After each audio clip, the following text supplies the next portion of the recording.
اللہ اکبر اللہ اکبر۔ اس صورت کے آخر میں کیا پڑھا جاتا ہے؟ آمین۔ اس کا مطلب ہے اللہم استجب لنا، اے اللہ ہماری دعا قبول فرما لے۔ حضرت ابو ہریرہ رضی اللہ عنہ فرماتے ہیں کہ آپ صلی اللہ علیہ وسلم نے فرمایا، جب امام ولضالین کہے تو تم آمین کہو۔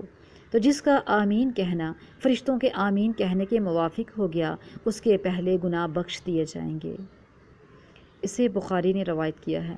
عطا بن ابی رباح کہتے ہیں کہ آمین ایک دعا ہے۔ آپ نے جب آمین کہی تو گویا آپ نے بھی دعا مانگی۔ یہ آمین صرف سورۃ الفاتحہ کے بعد ہی نہیں ہوتی۔ مثلاً اگر کوئی شخص دعا مانگ رہا ہے تو باقی لوگ کیا پڑھتے ہیں؟ آمین پڑھتے ہیں۔ تو آمین بولنا دراصل کیا ہے؟ آپ کا دعا کرنا۔ وائل بن حجر داسجنی میں مدینہ تشریف لائے، فرماتے ہیں کہ میں نے رسول اللہ صلی اللہ علیہ وسلم سے سنا کہ جب آپ صلی اللہ علیہ وسلم نے نماز میں غیر المغضوب علیہم ولا کہا تو اپنی آواز کو لمبا کر کے آمین کہی۔ اسی طرح حضرت جبریل علیہ السلام نے آپ صلی اللہ علیہ وسلم کو سورۃ الفاتحہ پڑھائی اور ولا پر پہنچ کر فرمایا آمین کہیے۔ آمین کہنا کس نے سکھایا ہے؟ حضرت جبریل علیہ السلام نے اللہ کی طرف سے آپ کو بتایا اور پھر آپ صلی اللہ علیہ وسلم نے ہمیں سکھایا۔ ابو داؤد کی روایت ہے کہ آمین ایسے ہے جیسے خط پر مہر۔ ابن عباس سے روایت ہے کہ آپ صلی اللہ علیہ وسلم نے فرمایا کہ جس قدر یہود تمہاری آمین پر تم سے حسد کرتے ہیں، اتنا کسی اور چیز پر نہیں کہ تمہیں یہ کلمہ سکھایا گیا ہے۔ ابن ماجہ کی یہ روایت ہے۔ تو تم کثرت سے آمین کہا کرو۔ ابن ام الحسین کہتے ہیں کہ انہوں نے نبی صلی اللہ علیہ وسلم کے پیچھے نماز پڑھی۔ ان کی والدہ جو تھیں وہ خواتین کی صف میں نماز پڑھ رہی تھیں حضور صلی اللہ علیہ وسلم کے پیچھے۔ جب آپ صلی اللہ علیہ وسلم نے ولا کہا تو مردوں کے پیچھے عورتوں نے بھی کہا اور انہوں نے اپنی والدہ کی آواز بھی سنی، یعنی عورتیں بھی آمین کہہ سکتی ہیں۔ خلاصہ کر لیتے ہیں سورت کا۔ جب ہم لفظ الحمدللہ بولتے ہیں تو یہ کیا معنی رکھتا ہے؟ کہ سب تعریف اللہ کے لیے ہے۔ کسی کی تعریف کا بیان کرنے کو دل چاہتا ہے، اور تعریف کب کی جاتی ہے؟ جب وہ اچھا لگتا ہے۔ تو گویا دوسرے لفظوں میں جب بھی کوئی اچھی چیز ہم دیکھتے ہیں تو ہمیں کون یاد آتا ہے؟ اس کا بنانے والا، یعنی اس کا خالق اللہ یاد آتا ہے۔ کیا اتنا کافی ہے کہ ہم تعریف کر دیں اور خوش ہو جائیں؟ بس تعریف کا حق کب ادا ہوتا ہے؟ جب ہم اچھی چیز پر کیا کریں؟ شکر بھی ادا کریں۔ شکر کیا ہوتا ہے؟ کسی کا شکر ادا کرنا دراصل کن جذبات کا اظہار کرنا ہے؟ اس کی نعمتوں کا اعتراف کرنا ہے۔ شکر کرنا دراصل کیا ہے؟ دینے والے کا اعتراف کرنا، مان جانا کہ واقعی اس نے دیا ہے، واقعی وہ میرا محسن ہے، اعتراف کرنا۔ جب انسان کسی کی خوبی مان لیتا ہے، کسی کا احسان مان لیتا ہے تو دراصل وہ ایک مثبت رویہ اختیار کرتا ہے۔ گویا شکر گزار انسان ایک پازیٹیو سوچ رکھنے والا انسان ہوتا ہے۔ تو اس سے کیا پتہ چلتا ہے کہ قرآن کا پڑھنا، قرآن کا آغاز کرنا، ابتدا کرنا دراصل انسان کو کیا بنا دیتا ہے؟ انسان کو ایک پازیٹیو تھنکنگ والا انسان بنا دیتا ہے، شکر گزار انسان بنا دیتا ہے۔ تو پھر ہمارے دین کی پہچان کیا ہوئی؟ پازیٹیو سوچ یا نیگیٹو سوچ؟ مثبت سوچ رکھنے والا انسان، ایک دیندار انسان کو اگر پہچاننا ہو تو اس میں کیا دیکھیں کہ اس کی سوچ کیسی ہے؟ مثبت سوچ ہے یا منفی سوچ ہے؟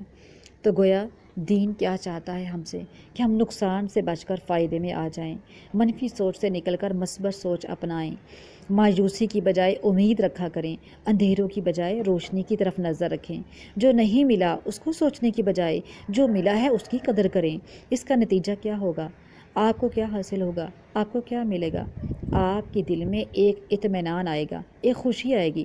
اس کا فائدہ کس کو پہنچے گا؟ اس خوشی اور اطمینان کا وہ کس تک لوٹے گی؟ کس کو فائدہ دے گی؟ خود آپ کو فائدہ پہنچائے گی۔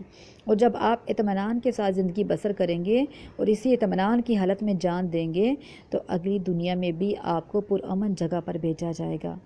اچھا، اس کا طریقہ کیا ہے؟ اس کے لیے میں آپ کو ایک حدیث سناتی ہوں۔ رسول اللہ صلی اللہ علیہ وسلم نے فرمایا، تم اس کو دیکھو جو تم سے نیچے ہے، اس کو نہ دیکھو جو تم سے اوپر ہے۔ اس طرح تم اپنے اوپر اللہ کی نعمت کو کم نہیں سمجھو گے، یعنی ہمیشہ اپنے سے نیچے والے کو دیکھو۔